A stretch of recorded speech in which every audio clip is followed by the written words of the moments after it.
Walk into any American garden center this spring, and I can almost guarantee you that more than half the perennials on those shelves are going to be brown, crispy, and dead in your containers before Labor Day weekend hits. And here's the part nobody tells you. It's not your fault. You're not a bad gardener. You just keep getting sold the wrong plants for container life.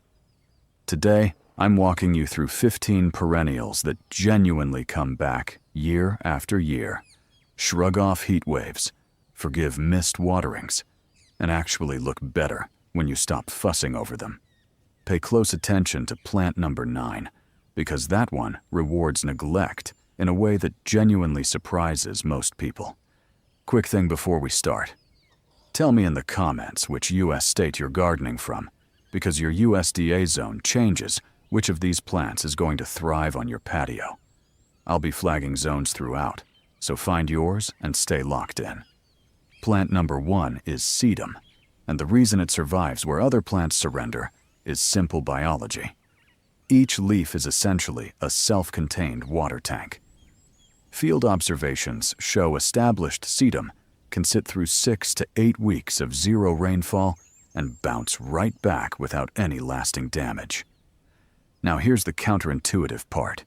The richer your soil and the more you fertilize, the worse this plant looks. Heavy nutrition gives you tall, leggy, floppy sedum that splays open in the middle. Lean, slightly poor soil gives you compact, vivid, sculptural plants. Stop feeding it entirely. As for varieties, autumn fire throws out copper-pink flower clusters from September into November and stays upright in pots. Dragon's blood hugs the soil with red foliage that deepens dramatically as fall sets in. Matrona is the architectural option. Burgundy stems with dusty pink blooms. Sedum thrives in zones 3 through 9, which covers Maine through the Pacific Northwest, the entire Midwest, the South, and the Mountain States. In zones 9 and 10, just give it some afternoon shade during the worst summer weeks. Water deeply once at planting, then every 2 to 3 weeks through summer. Then stop completely once fall temperatures drop. Plant number 2 is lavender, and the single biggest reason people kill it in containers is the soil they buy.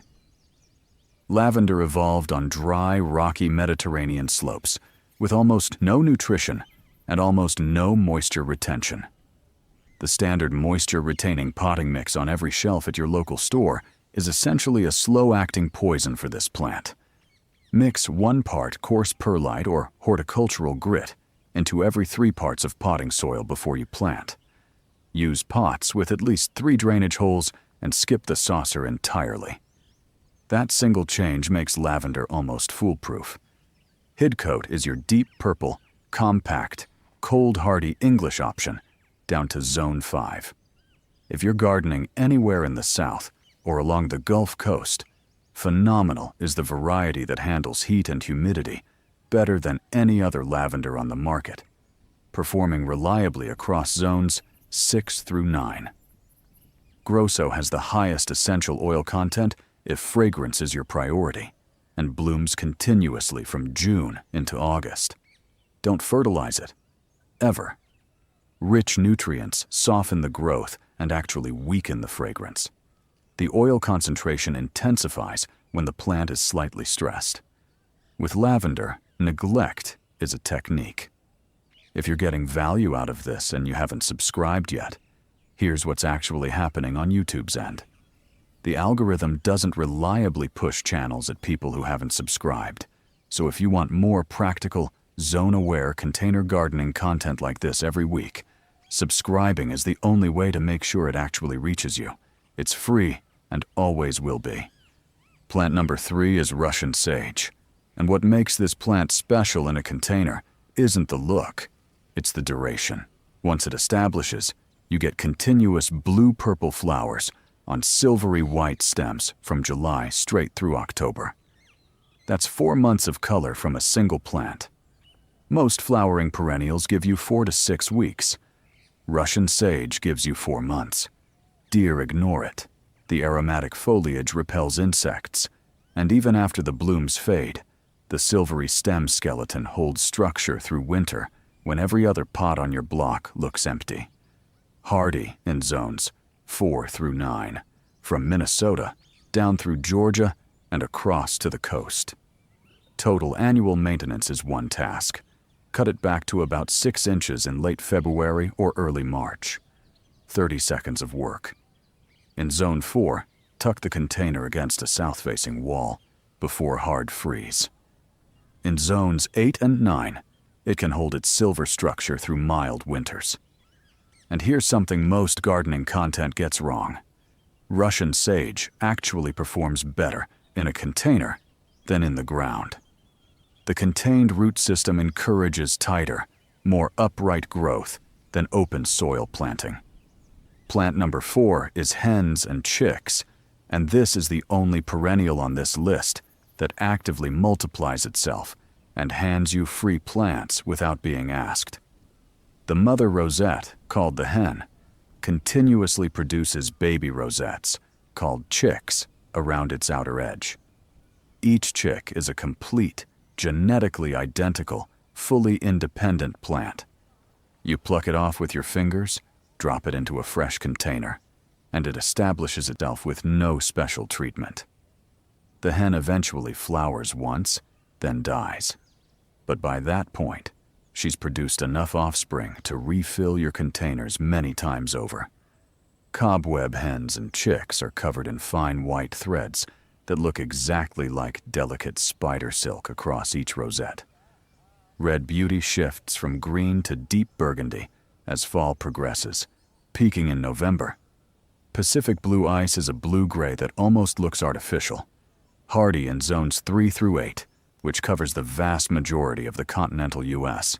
They evolved in the Swiss Alps and Carpathian Mountains, exposed rocky ridges, scorching summers, brutal winters, almost no soil. Your container is a 5-star resort by comparison. They thrive in pots as shallow as 4 inches, which makes them perfect for windowsills and wall planters. Drop a comment if you've grown these before, because the people who get dozens of chicks per season versus almost none usually differ on one specific factor, and I'll cover that at the end. Plant number 5 is Catmint, specifically Walker's Low. This plant blooms for 6 straight months in American containers. Most annuals can't pull that off, and Catmint comes back every year on top of it. From May through October, you get continuous clouds of blue-purple flowers on arching stems with gray-green aromatic foliage. Butterflies love it. Biting insects hate the scent, and your containers become a small wildlife zone without you trying. Here's the technique most gardeners miss.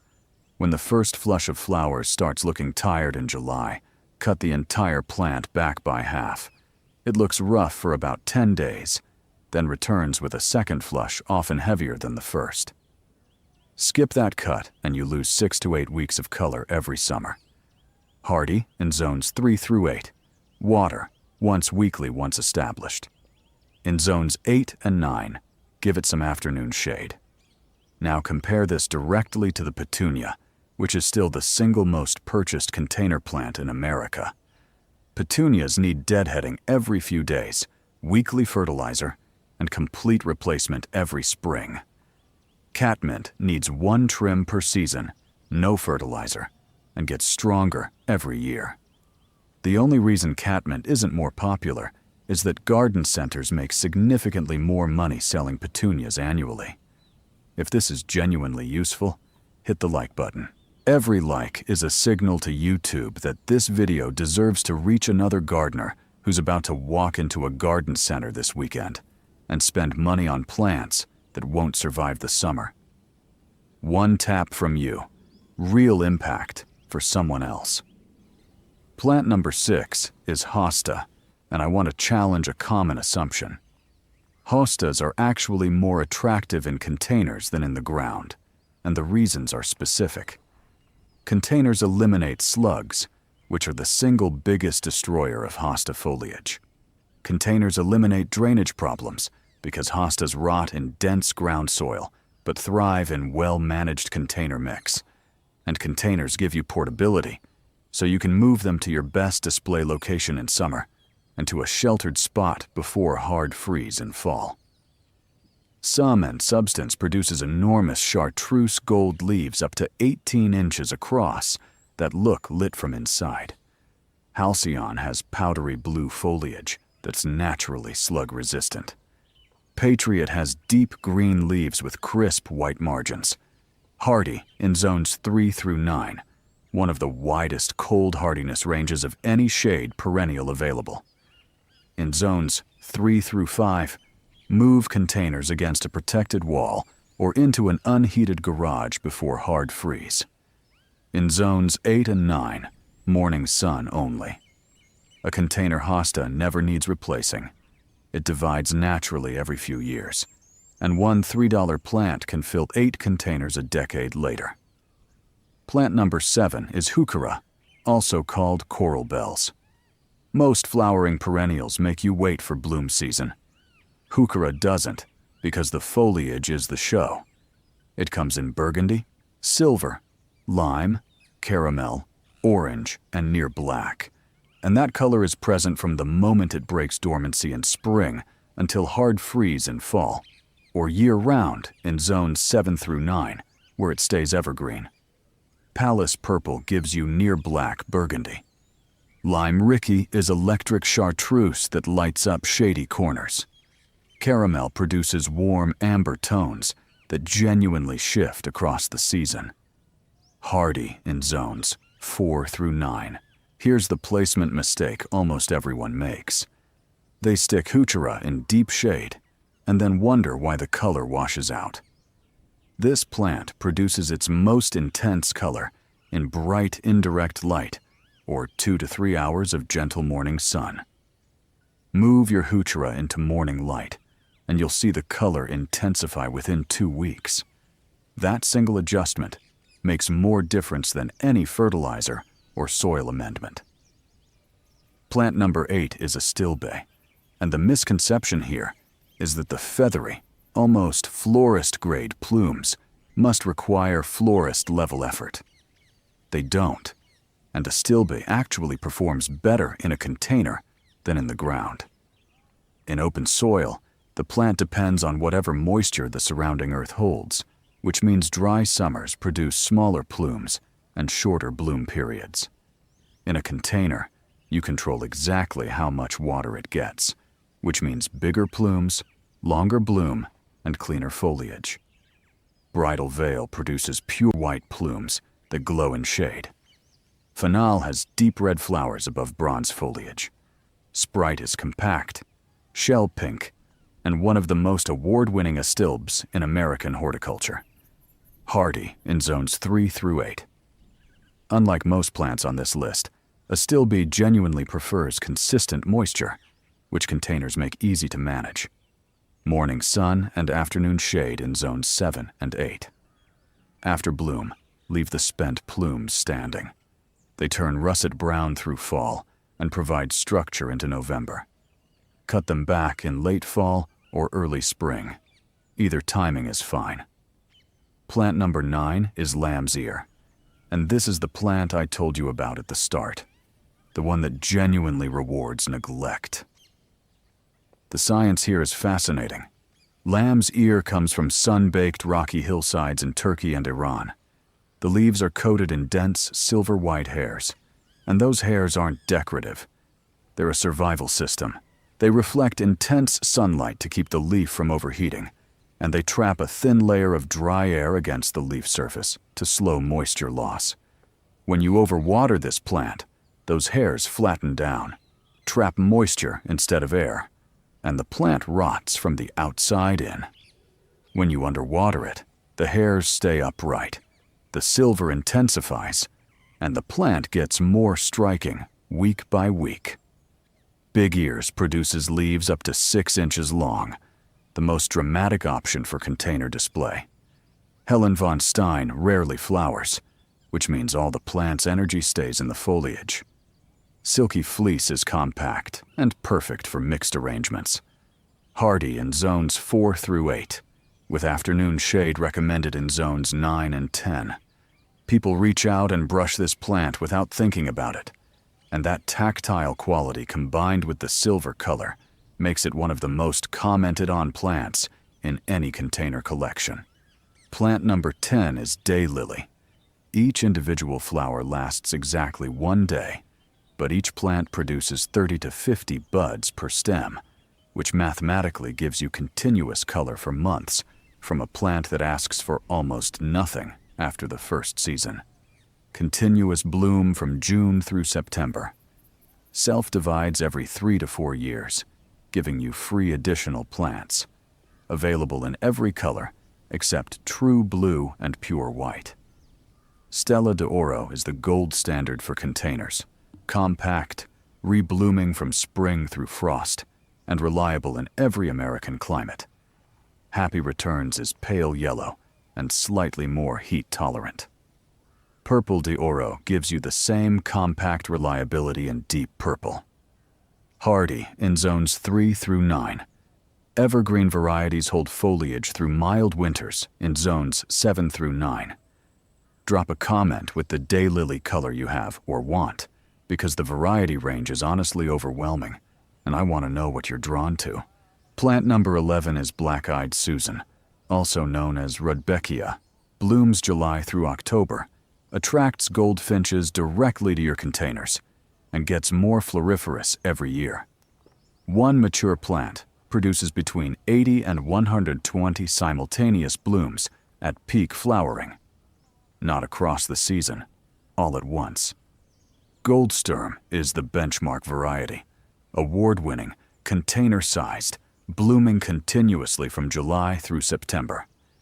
Prairie Sun has yellow petals with green centers for a fresher look.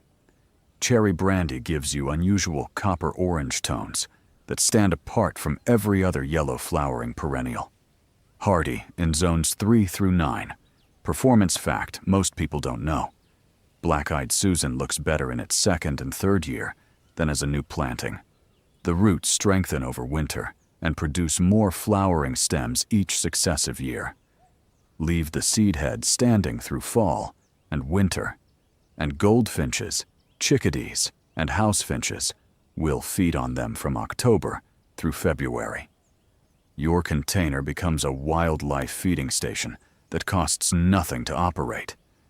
Think of one person you know who keeps spending money at the garden center every spring and keeps losing plants by July. The problem isn't them, it's the plants they're choosing. Send them this video.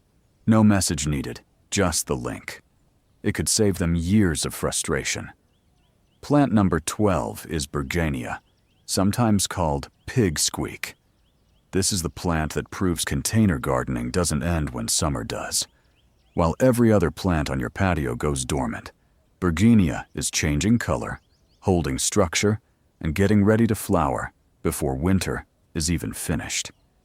In spring, it produces clusters of pink flowers before most other perennials have even broken dormancy, sometimes while there's still frost on the ground. Through summer, the thick, glossy leaves provide bold structure.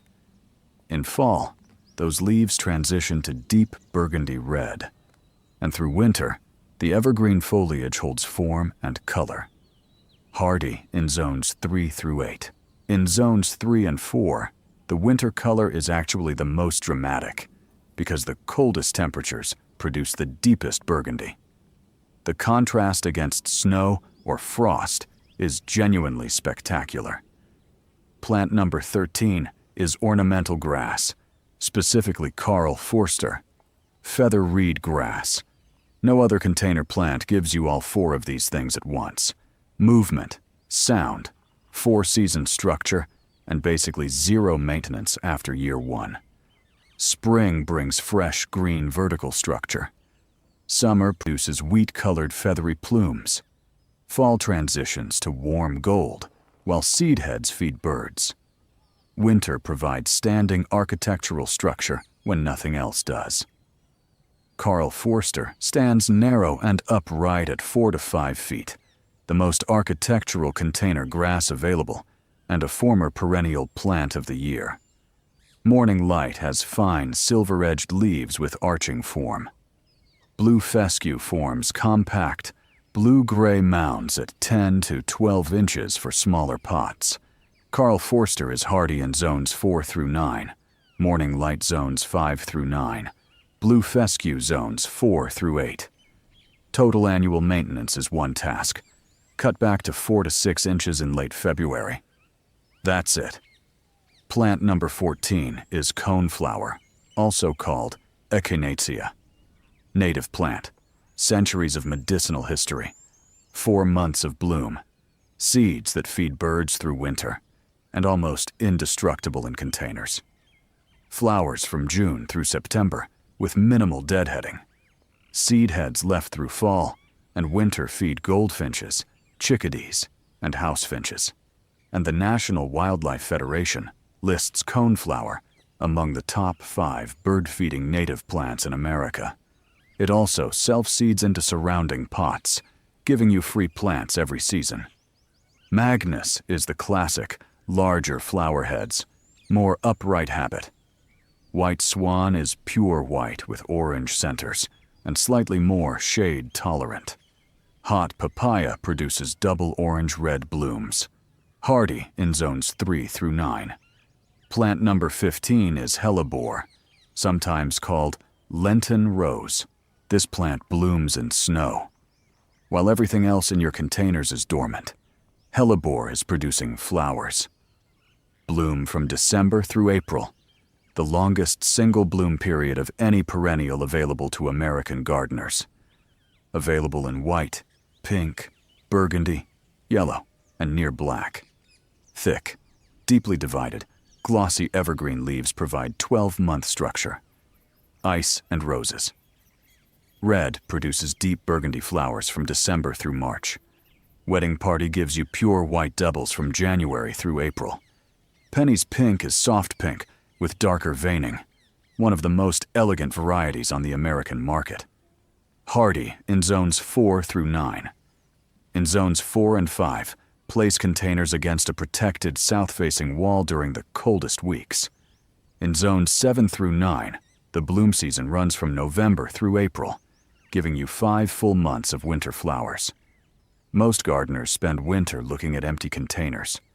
Hellebore gardeners spend winter looking at flowers, and that difference costs exactly the same amount of effort. Now here's the part that matters more than any plant on this list.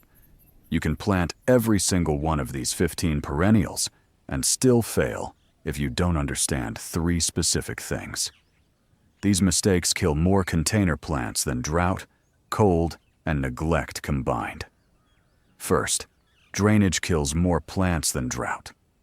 The #1 killer of container perennials in America isn't underwatering.